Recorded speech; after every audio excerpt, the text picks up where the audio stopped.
hear me? It seems to be on, but it's not working. Should I just... Can you hear me now? No?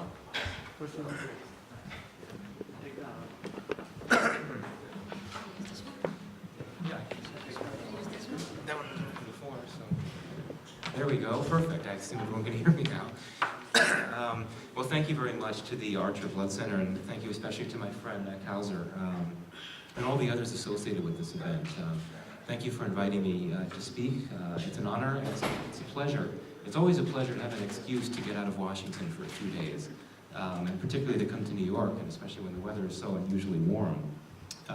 So I have indeed been asked to speak on democracy in Bangladesh and how the US and the UN can help restore it. That was how it was put to me. Democracy is a delicate matter, and I think it's worth posing a key question off the bat. What is the status of democracy in Bangladesh these days? Because if you're talking about restoring it, that suggests that it's been removed or otherwise not there. Is this the case? But I think it's quite evident that democracy is very much imperiled in Bangladesh. And the nation certainly retains democratic structures. You've got a parliamentary democracy, you've got multiple political parties, you have an election planned fairly soon, but based on a whole range of democratic indicators, there's good reason to believe that democracy in Bangladesh is in a lot of trouble. And our earlier speaker, I think, highlighted a lot of the troubling signs. I'm not a democracy expert, so don't take my word for it, but let me cite the Freedom House, their latest Freedom of the World rankings. And Bangladesh is described as downward trending on freedoms because of, quote, increasing restrictions on critical journalists and censorship of media content, unquote. There's also talk in this report of, quote, sharp deterioration in the space for freedom of expression, with a lot of discussion of attacks on secular bloggers and others with progressive views. Bangladesh's scores in this report are not particularly impressive. Its ranking of political rights is 21 out of 40, political pluralism 9 out of 16, civil liberties 28 out of 60, rule of law 6 out of 16, so not particularly strong. I won't go into the political realities of Bangladesh these days and what this means for democracy, because I think this audience would have a better sense of that than me. But I'll just make one quick comment about one of the more, what I see as one of the more striking political trends in recent months in Bangladesh, and the troubling implications that this could have for democracy, among others. In the ruling party, the Awami League Party, an avowedly secular party, has had an increasing tendency to align itself with the views of the country's hardline Islamists on a number of policy issues. In June, for example, I don't have to tell the story, you all know about it, it briefly acceded to the demand of Islam, a large Islamist activist group, to move a statue depicting Lady Justice away from the Supreme Court grounds in Dhaka because it allegedly offended Islam. Of course, the government eventually returned the statue to where it happened, but to a less prominent space. Now, one could argue in a hopeful light that this is good on one level, as it could bridge the deep divides between secularists and Islamists in Bangladesh. But I think there could perhaps be a bigger danger at play if the government keeps siding with the positions of the likes of Islam. You risk imperiling democracy. Why do I say that? Hafezat is obviously not a terrorist organization, nothing of the sort. But at times it espouses a retrograde, intolerant ideology revolving around harsh interpretations, which is the very ideology that tends to galvanize terrorist organizations. So I think the risk is that Dhaka, by refusing to distance itself from the ideas of Hafezat, could indirectly legitimize the types of ideas that give rise to terror. And that's not good for democracy. So at any rate, now that I've established that democracy seems to be in need of restoration, that's just one example, let's critically examine this question of what can the US do to help restore democracy in Bangladesh. And let's be very candid here. I'm actually quite uncomfortable about the premise of this question, and particularly the notion of US assistance in restoring democracy in Bangladesh. So let's unpack this notion of democracy in Bangladesh and what the US or the UN could do to help restore it. First, I'll talk about myself, not because there's anything special about me. I'm just a think tank analyst in Washington, D.C., but I want to talk about where I'm from, or what I am. I'm an American, which means that my president is Donald Trump. Trump is, to put it mildly, not the greatest exemplar not the greatest exemplar of Jeffersonian democracy. That's my personal position. I'm not going to get into this too much, but let me just say that many Americans have expressed concern about some undemocratic tendencies in the Trump White House, from crackdowns on immigrants to the various short-lived travel bans, including one that was that just came out the other day, to intimidating behavior toward the media, among other things. So because I'm talking about democracy in Bangladesh, I risk being labeled a hypocrite, and for good reason, given my country and my leader.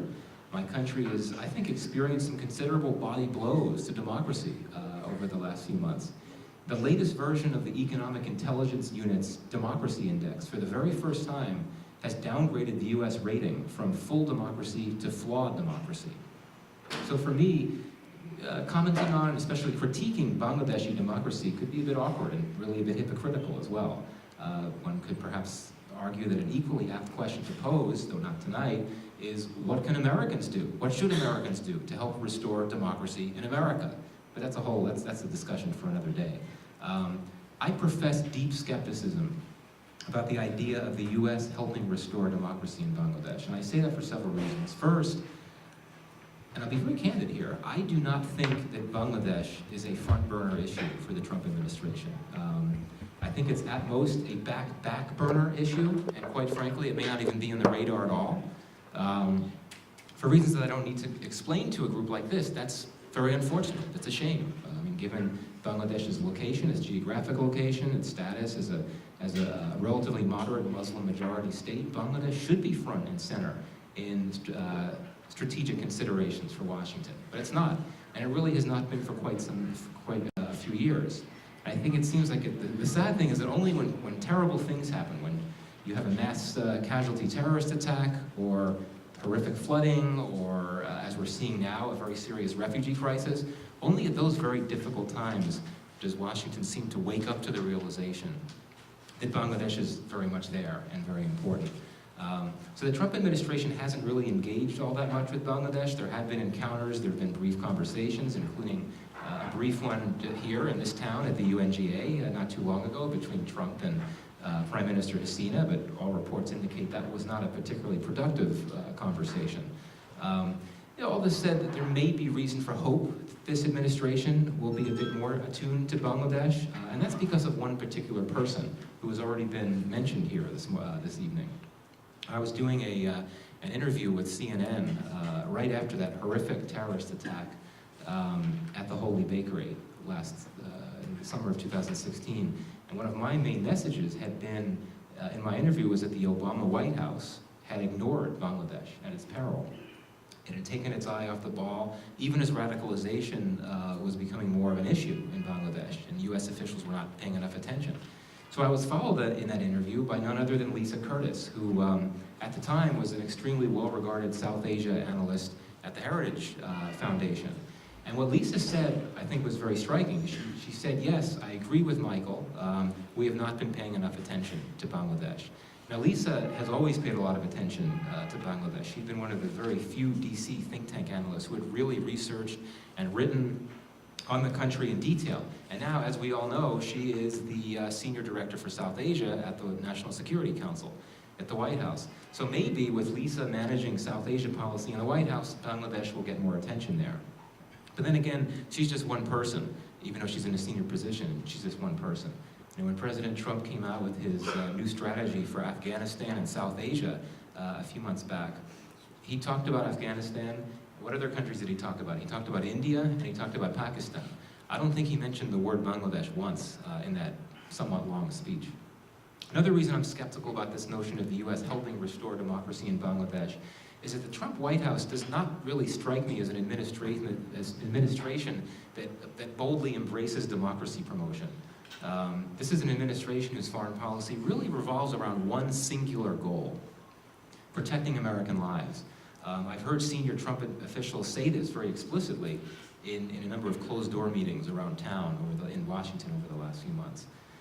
For the Trump administration, the overriding question guiding any foreign policy calculation is, what is in it for us? What is in it for America? What is in it for Americans?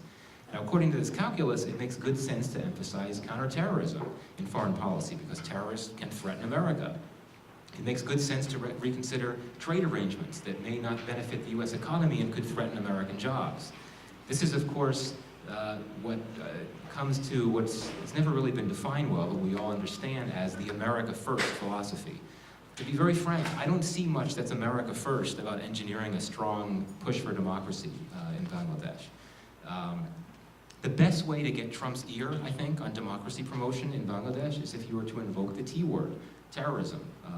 You need to make an argument that democracy is the only bulwark against the onslaught of increasing Islamist terror and the empowerment of terrorists that could threaten the US.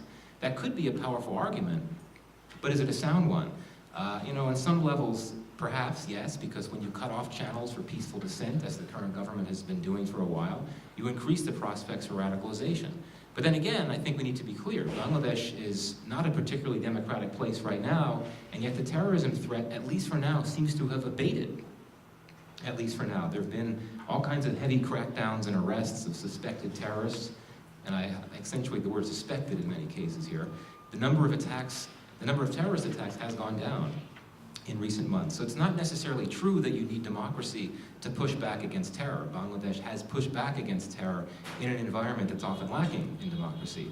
But my point here is that if one is to generate any incentive whatsoever to convince the Trump White House to help restore democracy in Bangladesh, then there will need to be a terrorism rationale. But I'm not sure that's really there now. So let's just move the needle forward a bit. Let's suspend our disbelief for a moment and assume that the Trump administration is convinced that it needs to be seized of this matter of democracy in Bangladesh. Let's assume that it concludes that it's time to move forward and do something. Let's assume it concludes that eventually poor governance, undemocratic tendencies could provide the space for all kinds of terrorist problems that threaten the United States in a big way. And it's a fair assumption given that you have terror groups in the country, as you all know, that are linked to or claim to be loyal to the likes of Al-Qaeda and ISIS. So let's assume the US decides it's time to roll up its sleeves and develop a strategy to try to get Bangladesh to democratize. The question here is there any way in the world that the US will succeed? Could the US actually compel Bangladesh to take actions that would strengthen democracy? Could the US convince Bangladesh to hold a free and fair election? Could the US convince the government to rein in its crackdowns on the opposition and on free media? My answer is a resounding no, or close to a resounding no. On the one hand, there could be some potential here, simply because there's grounds to believe that the government in Bangladesh is keen to work with Washington and to take it seriously. My understanding, though, you folks should correct me if I'm wrong, this sort of goes into the anecdotal, gossipy space, is that there may have been a bit of bad blood between the Hasina government and the Obama administration. I've heard stories that the Obama White House withdrew the GSP preferences to Bangladesh, not necessarily because of concerns about labor rights, which is the publicly articulated reason, but rather because the Secretary of State at the time, Hillary Clinton, was unhappy that her good friend Mohammed Yunus had been removed as the head of chairman of Grameen Bank. Not my place to confirm or deny this story, but if there is some truth to it, one could assume that Dhaka would be predisposed to supporting Clinton's presidential candidate rival, Trump, and now to supporting President Trump. And you could argue on very superficial levels that there are perhaps some strategic convergences between the two leaders, Hasina and Trump. And they both claim to be very tough on terror, and both of them, to put it mildly, are inclined to use muscular measures against critics. That said, I would think that Trump's apparent snub of Hasina at the UN would really not reflect well on her view of him and his administration. But let's look at this another way. What leverage does the US have over Bangladesh? In Washington now, it's been very common to talk about the notion of leverage in the context of Pakistan. What about Bangladesh? What tools of influence, what forms of pressure could the US government take out of its policy toolkit, and would they work? At first blush, it would seem that Washington doesn't really have any leverage. Because the US-Bangladesh relationship, it's a good relationship, but it's not a far-reaching strategic partnership. It's not like the US could threaten to withhold all kinds of arms shipments or cut off billions of dollars in assistance, because those things don't really exist. But if you think of it harder, then it may become clear that the US could perhaps enjoy some levers of leverage over Bangladesh. Whether they work is another matter. And you could look at some economic tools. The White House could dangle the possibility of restoring the GSP if Dhaka were to do X, Y, and Z to promote democracy, or if it were to hold an election that the US deems free and fair. I know that DACA had reason to believe that the GSP preferences would be reinstated, but in recent weeks it appears to have made a decision not to push the issue anymore. A more potent tool of leverage for the US perhaps could be to try to exploit its status as a top destination for Bangladesh exports, and particularly clothing. Washington could threaten to slap higher tariffs on clothing exports or otherwise constrain market access to the US. This would be significant because when the Obama administration suspended those GSP privileges, that did not affect clothing exports, which are the top Bangladesh export to the US. It placed duties on other Bangladeshi exports to the US. So taxing clothing could perhaps be more consequential for Bangladesh's economy. Given Trump's protectionist proclivities, he may find this to be a desirable step to take. Now let's move into the security realm. The security partnership between the US and Bangladesh is not particularly extensive, but there are some things there. There's a training exercise between US Pacific Command and Bangladesh's Special Warfare Diving and Salvage Unit. It's a high-prestige activity. It helps burnish Bangladesh's geopolitical standing. If the US threatened to cut it off until Bangladesh did more to democratize, then that could be an option.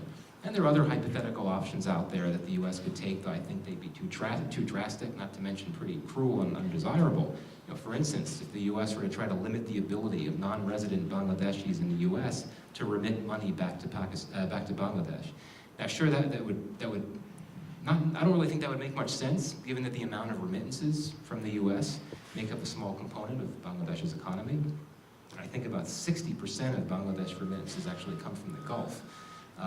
There could be efforts to try to slap sanctions or travel bans on Bangladeshi officials deemed to have been particularly egregious in terms of particular anti-democratic actions, or the US could try to cut back some of its more visible US aid programs in Bangladesh, so that would be pretty cruel.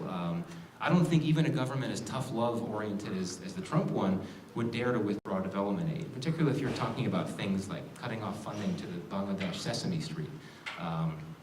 So where does this leave us? My point here is that the US may have several economic and security-focused tools of leverage that it could attempt to wield, but they're two big Fs. One, would the Trump administration ever be focused enough on Bangladesh that it would consider utilizing them?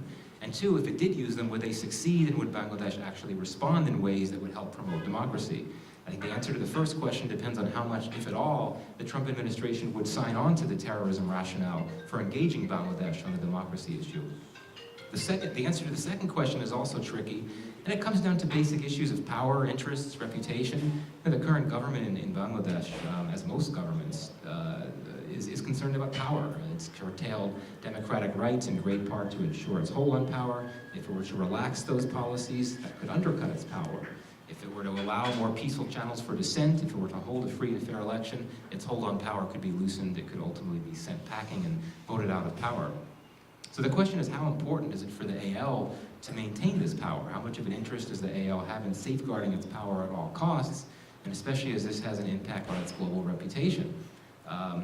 To the extent that people in Washington and more broadly across the US think about Bangladesh, there seems to be a pretty strong consensus that the Bangladesh government is really undercutting its reputation as a moderate state by resorting to these draconian political measures. Now, shouldn't that perception be important for Bangladesh? I mean, do you want potential foreign investors turned off by these unpleasant political things taking place? These aren't questions I can answer. I'd be curious to hear your take. But I think that the whole notion of US leverage working is really quite immaterial unless and until the government in Bangladesh is actually invested in the idea of supporting more democracy. And given the deep levels of political polarization and the deep enmity between the AL and the political opposition and the key leaders, I can't imagine that the government would be willing to open up channels of communication and promoting more democratic space, no matter what the US may threaten to do. But maybe I'll be wrong. So I think there's relatively little the US can do to help promote democracy in Bangladesh. Now, for all this talk of trying to use leverage, I just don't think the US will try. All we can hope for is that the US publicly calls on Bangladesh to hold a free and fair election, but then again, it's a message that may not be viewed with much credibility in Dhaka, given the US's own struggles with democracy. Another step we can perhaps hope for is that the US would lean on India to push Bangladesh on democratization. India enjoys more policy space than does the US to engage with Bangladesh. India may have more leverage too, given that it's a rising power neighbor of Bangladesh. Now, I was also asked to address what the UN could do to help restore democracy in Bangladesh. I'll be very brief here. I think we should keep our expectations low. It takes a whole lot to get an issue on the UN's agenda. Quite frankly, unless very bad and destabilizing things are happening in the context of democracy or lack thereof in Bangladesh, the UN probably won't raise a finger. You know, there are specific issues like human rights issues on which the UN will weigh in, and the Rohingya issue being an example. But the UN is not into democracy promotion. The UN is about peace and security and territorial integrity and national sovereignty. It's not about imposing values on other countries like democracy.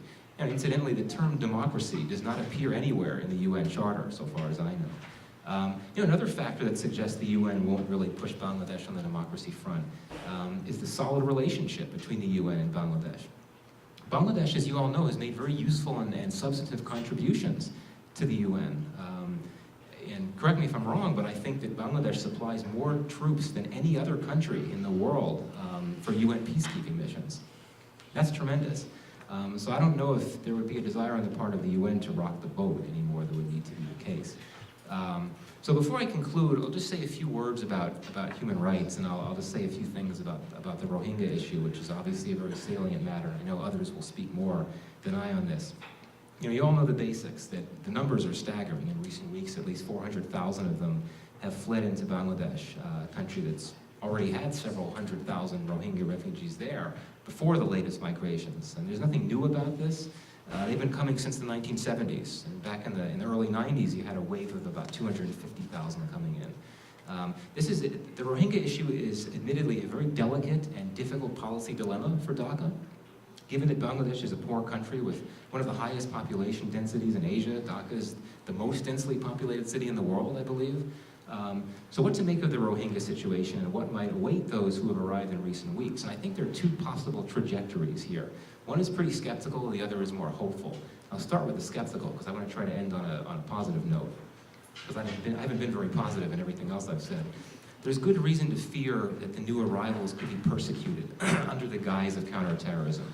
The AL has cracked down quite viciously against the political opposition, including the Islamist political opposition, and accused it of staging terrorist attacks.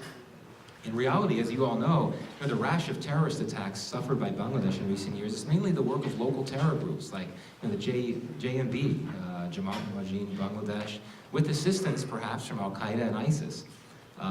In recent months, Burmese media reports have claimed that Pakistani terror groups have recruited some Rohingya in Bangladesh. Additionally, in very recent days, Indian intelligence authorities have stated that LET has sought to recruit, Lashkar-e-Taiba has sought to recruit Rohingya refugees in India. Now, Rohingya do belong to a local insurgency known as ARSA, based in Burma, that targets the Burma regime. But so far as I know, and I was talking to someone in the audience before we started, so far as I know, there's little evidence that critical masses of the Rohingya community have gravitated to globally focused terrorist groups like Lashkar-e-Taiba.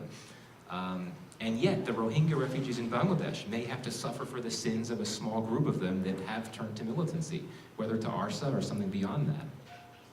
Now, the Rohingya entering Bangladesh could be scapegoated by a government that projects a very tough on terror image and has a very unfortunate track record of falsely implicating innocents in terrorism. I imagine that most of you read the very striking comments that came from Prime Minister Hasina's political advisor, Hassan Tawfiq Iman. They were very provocative. I think he was at a conference in India when he said these things. He spoke of ARSA as a common enemy of India and Bangladesh and Burma. He said that Rohingya separatism has been backed by Pakistan's ISI since 1969. And that he also said that the ISI was trying to use the Rohingya issue as a means of stoking communal unrest on the Bangladesh-Burma border. He said that ARSA has ties to LET, which is old news, but also to JMB, a local terror group, a Bangladesh terror group, which was news to me. He said that for humanitarian reasons, and only, quote, after initial reservations, did Bangladesh open its doors to the Rohingya. So these words don't inspire much confidence that the Rohingya will be treated particularly well by the government in Bangladesh. So that's a skeptical angle. But there may be a more hopeful one, although it's somewhat cynical from a political perspective. I talked earlier how the AL has been aligning itself with some of the religiously conservative positions of Hethasai. I think that's a political move. With elections scheduled for early 2019, the party will want to better position itself to win the votes of religious conservatives. And this new desire to take more conciliatory positions toward Islamist rivals could benefit the Rohingya in a big way, because Dhaka may believe that it can curry more favor from Islamists by throwing its weight behind a marginalized Muslim group like the Rohingya. And just in recent days, Prime Minister Hasina has launched something, what I would describe as a charm offensive toward the Rohingya. She made a visit to meet with them in their camps, despite a lot of speculation that Rohingya and Bangladesh will be sent to this deserted island, ravaged by flooding and nearby pirates. Despite that, the government has announced that it will provide land to the Rohingya, and that's a big deal, given that this is a stateless and deeply disenfranchised community. And I think it also bears mentioning that the Bangladesh government is, to my knowledge, one of the only governments in the world that has actually used the word genocide to describe the violence against the Rohingyas in Rakhine State in Burma. I think the foreign minister in Bangladesh used that term. Not to overstate the possibility of a better lot for the Rohingya in Bangladesh anytime soon. I mean, the community that struggled to secure land, education, and dignity for so long can't expect its plight to magically improve overnight. And you could argue that once the media glare recedes and the world forgets about the Rohingya once again, Dhaka could well quietly walk back some gestures of support. And at the end of the day, Dhaka has made no secret of its desire that Burma should take back the Rohingya going into Bangladesh. But at any rate, in conclusion, even modest and short-lived efforts to assist the Rohingya are a major improvement over what they've been subjected to in recent years across the various homelands they've adopted. So anyway, I'll end right there on a positive note before I'm tempted to lapse back into the negative, but thanks. ITV, Call of Peace, Save Humanity.